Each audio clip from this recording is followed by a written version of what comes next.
നിങ്ങൾക്കറിയാമല്ലോ, ഉടമ്പടിയിലെ ഏറ്റവും വലിയ ദൈവത്തിൻ്റെ ഉപകരണം പത്രം തന്നെയാണ്.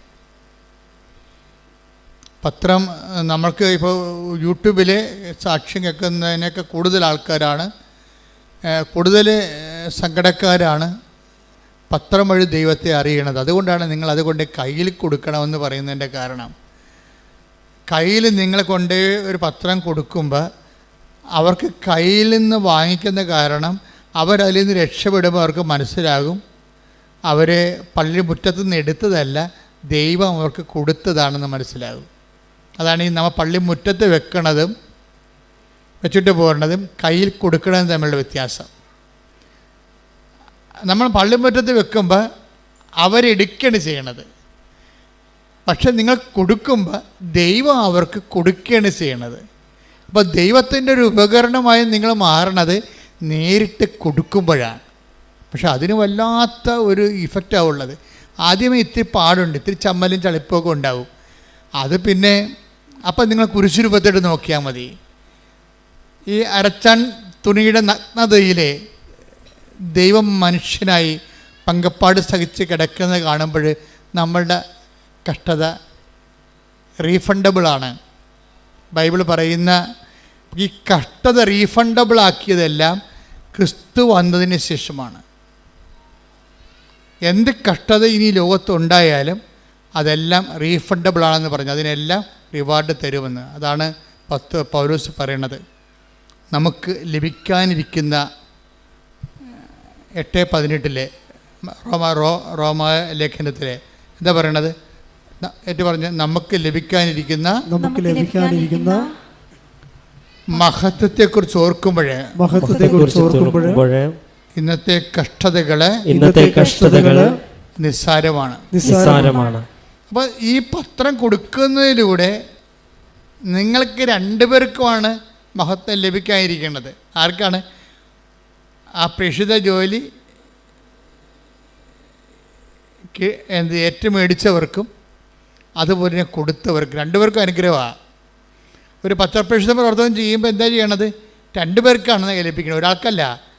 പത്രം കൊടുക്കുന്നവർ, കിട്ടുന്നവർ അതിലൂടെ ഉടമ്പടി എടുത്ത് ദൈവത്തെ അറിഞ്ഞ് അവർ പിന്നെ 10,000-കണക്കിന് മനുഷ്യരെ അതിലേക്ക് ക്ഷണിച്ച് അതിൻ്റെ അനുഗ്രഹം ആർക്കാണ്? ഈ കൊടുക്കുന്ന ആളിനാണ്. ആദ്യം കൊണ്ട് കൊടുക്കണില്ലേ? അവരെ സംബന്ധിച്ചിടത്തോളം അവർക്ക് 2 ബെനഫിറ്റ്സാണുള്ളത്. എന്താണ്? ഒന്ന്, ഈ കൊടുക്കുന്ന ആൾ രക്ഷപ്പെട്ട് ദൈവത്തെ അറിഞ്ഞ് രക്ഷപ്പെട്ട് കഴിയുമ്പോഴേ അവരിലൂടെ ഇനി കുറേ അധികം ആൾക്കാർ ദൈവത്തെ അറിയും. അതെല്ലാം കൊടുക്കുന്ന ആളിനകത്ത് പങ്കാളിത്തം കിട്ടും.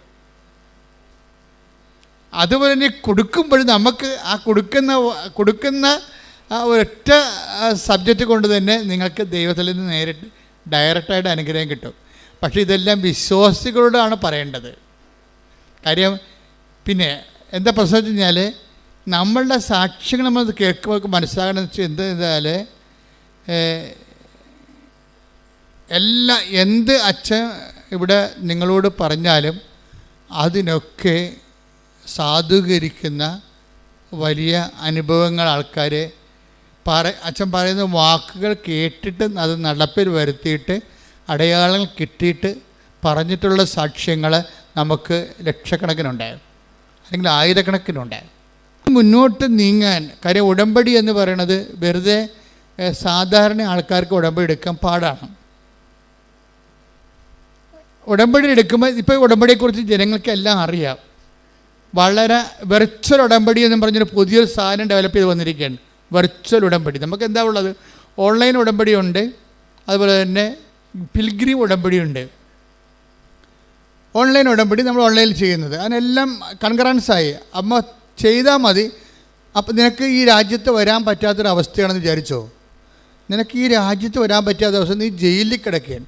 നിനക്ക് 5 മിനിറ്റ് പുറത്തിറങ്ങാൻ സംഭവിക്കത്തുള്ളെങ്കിൽ അവിടെയുള്ള കൂട്ടുകാരനോടോ പോലീസുകാരനോടോ വാങ്ങിച്ചൊരു സാധനം ഇങ്ങനൊരു സാധനം ചെയ്താൽ ദൈവം അതിനെ രക്ഷപ്പെടുത്തുമെന്ന് പറഞ്ഞാൽ 5 മിനിറ്റ് കൊണ്ട് ചിലപ്പോൾ ദൈവം നിന്നെ അവിടെ നിന്ന് രക്ഷപ്പെടുത്തുക. ഓൺലൈൻ ഉടമ്പടിയുടെ പവർ എന്ന് പറയുന്നത് കോവിഡ് കാലത്ത് കർത്താവ് തന്ന ഏറ്റവും വലിയ അനുഗ്രഹങ്ങളൊന്നാണ് കോവിഡ്. പക്ഷേ ഇപ്പോഴാണ് എൻ്റെ ഹാർവസ്റ്റിംഗ് ടൈം എന്ന് പറയുന്നത്. കാര്യം എല്ലാ ഭൂഖണ്ഡങ്ങളിലും ഉള്ളവർ അവർ പറയും, കർത്താവെ ഞങ്ങൾ നാട്ടിലെത്തുമ്പോൾ എന്താണ് എത്താൻ കഴിയണത്? അന്ന് ഞങ്ങൾ നിന്നെ വന്ന് കണ്ടോളാം എന്ന് അമ്മയോട് പറഞ്ഞിട്ടാണ് അവർ ചെയ്യണത്. അപ്പോഴതിൻ്റെത് സഡനായിട്ടാണ് അതിൻ്റെത് കാര്യം. ഒന്നാമത്തെ ലക്ഷക്കണക്കിന് മനുഷ്യരുടെ പ്രാർത്ഥന, രണ്ടാമത്തത് ഞാൻ അച്ഛനായ കാലം മുതൽ ഇതുപോലെ ലക്ഷക്കണക്കിന് മനുഷ്യരെ സുവിശേഷ വേല കഷ്ടപ്പെട്ട് അറിയിച്ചിട്ടുണ്ട്. അപ്പം അതിൻ്റെ ഒരു മെരിറ്റ്, പിന്നെ നടത്തിയ ഉപവാസങ്ങൾ, പിന്നെ ജാഗരണ പ്രാർത്ഥന, പിന്നെ ഈ രോഗിയായിരുന്ന കാലത്ത് ഞാൻ കർത്താവിൻ്റെ വേല തെറ്റിക്കാതെ ചെയ്തിട്ടുണ്ട്. പീഡാസഹനങ്ങളിൽ അങ്ങനെ ഭയങ്കര സജീവമായി ഞാൻ പങ്കെടുത്തിട്ടുണ്ട്. കർത്താവിൻ്റെ പീഡാസഹനങ്ങളിൽ സജീവമായി പങ്കെടുക്കുന്നതിൻ്റെ അത് ഭയങ്കരമാണ്. കാര്യം എൻ്റെ ജന്മത്തെ ഞാൻ ഓർമ്മ വെച്ച കാലം, കർത്താവിനെ അറിഞ്ഞ കാലം മുതൽ ഇപ്പം ഈ നിമിഷം വരെ രോഗങ്ങളും വേദനയും വിട്ടൊഴിഞ്ഞിട്ടില്ല. അതെല്ലാം ഞാൻ എന്താ ചെയ്യണമെന്ന് വെച്ചാൽ ഞാനെല്ലാം അക്കൗണ്ട് ചെയ്ത് ക്യാരി ഓവർ ചെയ്ത് ക്രിസ്തുവിൻ്റെ അക്കൗണ്ടിലേക്ക് ക്യാരി ഓവർ ചെയ്യും. അങ്ങനെ ചെയ്യുമ്പോൾ എന്താ ഗുണമെന്ന് പറഞ്ഞു കഴിഞ്ഞാൽ ക്രിസ്തുവിൻ്റെ മഹത്വം അത് വഴി നമുക്ക് ക്രിസ്തു നേടിയെടുത്ത മഹത്വത്തിൽ നമുക്ക് അവകാശം കിട്ടുന്ന ഭയങ്കരമായ ഒരു ഇക്കണോമിക്കാണ് ഇതിൻ്റെ വർക്ക് ചെയ്യണത്. അത് അനുഭവിച്ചവർക്ക് മാത്രമേ അതിൻ്റെ ഏറ്റവും വലിയ ആഴമായ വില അറിയത്തുള്ളൂ. ചില ആൾക്കാർക്ക് അത് പറഞ്ഞതൊന്നും മനസ്സിലാവത്തില്ല. അത് ക്രിസ്തു രഹസ്യം മനസ്സിലാക്കണമെങ്കിൽ തന്നെ ഒരു ജീവിതത്തിനൊരു പുണ്യം ഉണ്ടാകണം. അതാണ് എനിക്ക് മനസ്സിലായത്. എന്തെങ്കിലും ഒരു ദൈവം ഒന്ന് ചെറുതായിട്ട് തോണ്ടിയ ആൾക്കാർക്ക് മാത്രമേ ക്രിസ്തു രഹസ്യം മനസ്സിലാകത്തുള്ളൂ. ഇപ്പം നിങ്ങൾക്ക് മനസ്സിലാകുന്നുണ്ടെങ്കിൽ അത് നിങ്ങളുടെ മാതാപിതാക്കന്മാർ ചെയ്ത പുണ്യത്തിൻ്റെ ഭാഗമാണ്, അല്ലെങ്കിൽ നിങ്ങൾ ചെയ്ത പുണ്യത്തിൻ്റെ ഭാഗമാണ്. ചുമ്മാ കല്ലായിട്ടിരുന്ന ക്രിസ്തു രഹസ്യം മനസ്സിലാകത്തില്ല. ഇവിടെ വരാൻ കഴിഞ്ഞിട്ടുണ്ടെങ്കിൽ ആലപ്പുഴ വരെ വണ്ടി കയറി വരാൻ കുറച്ച് പാടാണ്. അപ്പോൾ നാളെ പോകാം, മറ്റന്നാൾ പോകാം, മഴ മാറട്ടെ, മഴക്കാലം മാറട്ടെ, അങ്ങനെ പല ഇടാകൂടങ്ങൾ നമ്മൾ മാറ്റി വെക്കുമ്പോഴും ചില ആൾക്കാർ ഒന്നും മാറ്റി വെക്കാതെ കണ്ണും പൂട്ടി വരും. ഇതാണ് ആകർഷണം എന്ന് പറയണത്. പിടിയിട്ടില്ലേ? അതെന്താ പറയുക? അത് 6:44 ഒരിക്കലും യോഹന്നാൻ 6:44 എടുത്ത്. എന്നെ അയച്ച പിതാവ്, ഒന്ന് പറഞ്ഞേ, എന്നെ അയച്ച പിതാവ് ആകർഷിച്ചാലല്ലാതെ ഒരുവനും എന്റെ അടുക്കലേക്ക് വരുവാൻ സാധിക്കുകയില്ല. ഈ ആകർഷിപ്പിന് ഇപ്പം നിങ്ങൾ എന്നിട്ട് ഇപ്പോൾ ആകർഷത്തിൻ്റെ പേരിലാണ് നിങ്ങൾ വന്നിരിക്കണത് അല്ലേ? ഈ ആകർഷിപ്പിനെയാണ് പ്രഥമ കൃപയെന്ന് പറയണത്, ബേസിക് ഗ്രേസ് എന്ന് പറയുന്നതിനാ. ഈ ബേസിക് ഗ്രേസ് എന്ന് പറയുന്നത് എല്ലാത്തിനും ബേസിക്സ് ഇല്ലേ? ഒരു വീട് കെട്ടണമെങ്കിൽ ആദ്യം ഫൗണ്ടേഷൻ ഇല്ലേ? Foundation grace. കൃപയുടെ ഫൗണ്ടേഷൻ എന്ന് പറയുന്നത് ഈ ആകർഷിപ്പാണ്. വൺസ് നിങ്ങൾ ആകർഷിപ്പിക്കപ്പെട്ട് കർത്താവിൻ്റെ അടുത്ത് വന്നു കഴിഞ്ഞാൽ ഫൗണ്ടേഷനായി, എന്താ അടിത്തറയായി. ഇനി കെട്ടിപ്പൊക്കണത് മാതാവ് കെട്ടിപ്പൊക്കിക്കൊള്ളൂ. പ്രധാനപ്പെട്ട കാര്യം എന്താണ്? കാര്യം വീടിൻ്റെ മൊത്തം എസ്റ്റിമേറ്റിൻ്റെ 1/3 ഫൗണ്ടേഷൻ പോകും ചില സമയത്ത്. അതാണ് പ്രശ്നം. ഫൗണ്ടേഷൻ ശരിയായില്ലെങ്കിൽ മൊത്തം ശരിയാകാതെ വരും. അപ്പം അതുകൊണ്ട് നിങ്ങൾ ഇവിടം വരെ എത്തിവിടുമ്പോൾ തന്നെ 33% ഗ്രേസായി, 33% കാര്യങ്ങൾ തീരുമാനമായി.